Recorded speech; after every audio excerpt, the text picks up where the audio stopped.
बिस्मिल्लाहिर्रहमानिर्रहीम। मैं शाहिद महमूद एडवोकेट हाजिर खिदमत है। उम्मीद है आप सब खैरियत से होंगे। एक बड़ी अहम जजमेंट है, साइटेशन आप नोट फरमा लें। 2021 PLC CS 1200 honourable Islamabad high court की with regard to section 22 of EOB act 1976 इस बाबत है। ऑलरेडी इस पे हमने वीडियो एक शॉर्टली अपलोड की थी, लेकिन ये जजमेंट क्योंकि अब रसाले में शाया हो चुकी है, हर बंदा इसको पढ़ सकता है। मोस्टली मुझे काफ़ी सारे दोस्त कहते हैं कि आपने जजमेंट का हवाला दे दिया, हमें जजमेंट वो मिल नहीं रही। तो ये जजमेंट रसाले में जो शाया हुई है 2021 PLC CS 1200 पेज है। इस्लामाबाद हाई कोर्ट की जजमेंट है। इस lordship mister justice Mohsin Akhtar Kayani साहब ने इस जजमेंट का फ़ैसला किया है। 23/12/2020 को इसका डिसीजन हुआ और केस का टाइटल है आफ्ताब अहमद वर्सेस EOBI।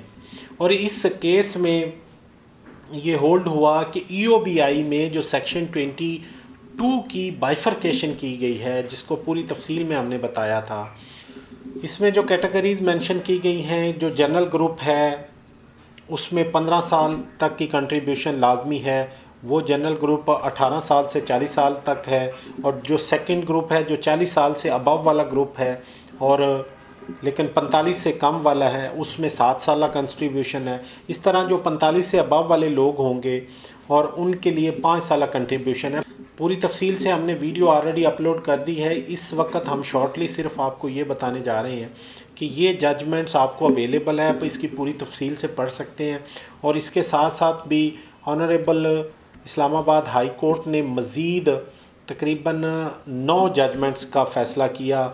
इसमें Mohammad Bashir versus FOP, Ghulam Safdar versus SOP, Khalid Mahmood versus FOP, Mohammad Sajid Kamal Khan versus FOP, Mohammad Aslam versus FOP, Mirza Rais Baig versus FOP, Mohammad Rais versus FOP, Sajjad Hussain versus FOP और मलिक मोहम्मद ख़ान वर्सेस EOBI। ये सारे फ़ैसले इस जजमेंट में कंसोलिडेटेड हुए और इसमें कंसेंससली ये डिसाइड किया गया कि जो सेक्शन 22 है उसके मुताबिक जो स्कीम दी गई है, उस स्कीम के तहत एम्प्लॉई पेंशन के इंटाइटल्ड हैं, ना कि जो कंसेशनरी ग्रांट दी जाती है उसकी इंटाइटलमेंट है। जब एम्प्लॉयज़ की एज 18 से 40 साल के दरमियान अगर वो एम्प्लॉयमेंट में आते हैं तो उनके लिए 15 साल इंश्योर्ड मुलाजमत की रिक्वायरमेंट है। 15 साल वो इंश्योरेंस जमा कराई हो, 15 साल तक वो कंट्रीब्यूशन उन्होंने जमा कराई हो। लेकिन अगर वो 40 साल की एज में मुलाजमत होते हैं और उनका जो 45 साल से उम्र कम है तो उनको कम से कम 7 साल कंट्रीब्यूशन जमा करवानी चाहिए। फिर इसी तरह अगर 45 साल से अबव एज है तो उनके लिए सिर्फ 5 साल कंट्रीब्यूशन है। ये सेक्शन 22 में सब सेक्शन 1 में इसका ज़िक्र है। और इसके मुताबिक उनको रिटायरमेंट पे 60 ईयर की रिटायरमेंट पे उनको पेंशन की इंटाइटलमेंट बनती है। ये जजमेंट हम आपके सामने डिस्कस कर रहे हैं। इसकी आपको साइटेशन भी नोट करवा दी है, आप इसको पढ़ भी लें। और अगर किसी का भी इस जजमेंट की रूह से किसी को अगर रिलीफ नहीं मिल रहा तो उनको ये चाहिए कि घर में बैठे हुए कमेंट्स ना करें, कोर्ट्स को रुजू करें। इस जजमेंट की इम्प्लीमेंटेशन करवाना आपका हक है। हमारा काम सिर्फ आपको गाइड करना है। अगर अदारे इस जजमेंट की इम्प्लीमेंटेशन नहीं कर रहे तो you have a right to approach the court. आप रीजनल ऑफिस में दरख्वास्त दें। आपकी दरख्वास्त की सुनवाई नहीं होती तो फिर आप हाई कोर्ट में रजू करें। और फिर जब हाई कोर्ट एक ऑर्डर कर देगी और फिर अगर उसकी इम्प्लीमेंटेशन नहीं होगी तो हाई कोर्ट उसमें कंटेम्प्ट नोटिस इशू करेगी। तो दिस इज़ द प्रोसीजर। घर में बैठे अगर आप सोशल मीडिया पे सिर्फ कमेंट्स कर दिया करें तो उस कमेंट से आपका कुछ नहीं बनने वाला। तो आपसे गुजारिश ये है कि जो हम आपको गाइडलाइन देते हैं उसको अंडरस्टैंड भी किया करें। सिर्फ हम आपको गाइड करते हैं। हमारे पास कोई ऐसा मैकेनिज़्म नहीं है कि अगर हमने कोई लेक्चर डिलीवर कर दिया, आपको इन्फॉर्मेशन दे दी, मीन्स देयर बाय कि ये इम्प्लीमेंट हो जाएगी। इम्प्लीमेंट होना होती तो ये कब से 76 का ये लॉ बना हुआ है, तो आपको भी पता है कि ये इसके फाइनेंशियल इम्प्लीकेशंस हैं। डिपार्टमेंट इस पे रिलक्टेंट है। तो हम आपको गाइड करते हैं कि इस वक्त कोर्ट्स क्या कह रही हैं।